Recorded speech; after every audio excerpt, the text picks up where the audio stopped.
Hey guys, it's D-Rodders here, and this is the first in the series of chopper videos I will be setting up. And I'd just like to talk about that to start off with. Obviously this is the first episode, and I've got in mind what I want to go through for future episodes, but I'd really appreciate your suggestions. So what I'm going to go for at the moment, I'm thinking about doing some more tactics videos for the chopper and scout chopper. I'm thinking of doing some map-specific strategies, so my best exit routes, my routes that I use to get in unseen, things like that.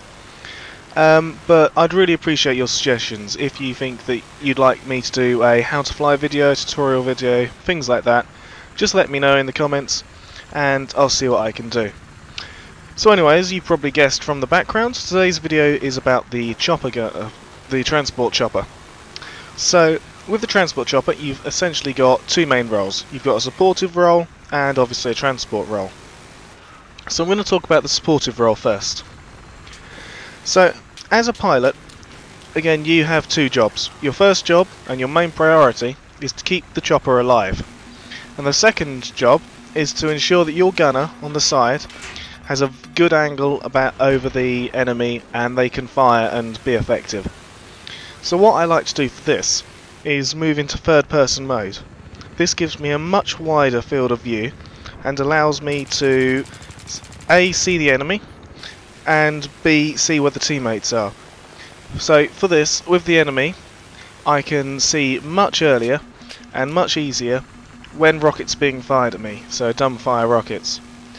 But there's been so many times where in third person view I've seen an RPG being fired and managed to avoid it by either gaining or losing altitude, and if I'd been flying in first person I wouldn't have seen this. So it's very important to learn how to fly in third person because it will keep you alive. And also it allows you to see what angle the gunner has, and allows you to change much easier so the gunner can have a much better angle and be more effective to the people on the ground. Now, what many people forget is that you can easily harass without a gunner, because you're a very big target in the air and people will get very, very annoyed with you very quickly. So what you can do as well is, because you're so high up, you can spot the enemies and call out to your teammates, which provides them with valuable intelligence as they go into arm or to go and capture a point. And also remember, the more incoming fire you're getting, the less fire there is to your friends on the ground, so they can get to the objective much easier. For every person trying to lock onto you with a stinger, that's one person who isn't paying attention to the ground around them, and very easy for your friends to then take out. And moving on to dropping people off.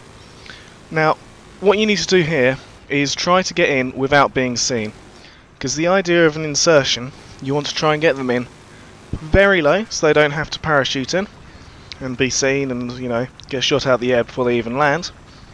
And you also want to make sure that when you do drop them off, they're not going to get killed instantly, because that's a very bad way to make friends. So try flying very fast and very low, using the contours of the land.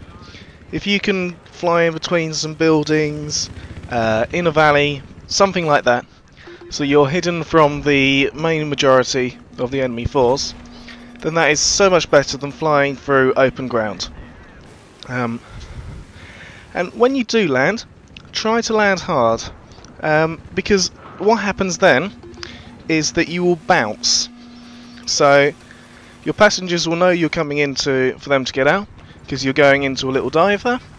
And if you land hard, you'll touch onto the ground for about half a second and then bounce off, allowing you to take off very, very easily.